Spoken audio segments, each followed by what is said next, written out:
Pay স্কেলের যে ব্যাপারটা, এই তো এটা তো মানে হয় না যে এটা পুরোই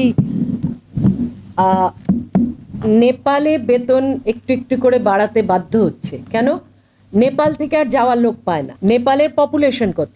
অল্প। এবং সেক্ষেত্রে বাড়ি বাড়ি ঘুরে ঘুরে পাহাড়ে উঠে উঠে রিক্রুটিং এজেন্সিরা লোক সংগ্রহ করতে চাচ্ছে, কিন্তু লোক পাওয়া যাচ্ছে না। ফলে ওখানে ওয়েজটা, তাদের ওয়েজটা বেশি না দিলে তারা যাচ্ছে না। তারা একটা নিশ তৈরি করে নিয়েছে কোথাও, সিকিউরিটি গার্ড। ওই সিকিউরিটি গার্ডের টোটাল বিশ্বাসটা তাদের উপরে, কখনো ওই বিশ্বাস তারা ভঙ্গ করে না।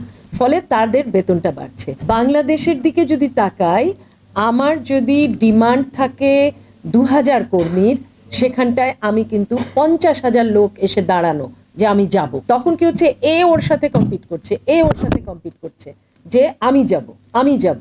তো যার ফলে আপনাকে যত কম বেতনে পাঠাতে চান আপনি রাজি।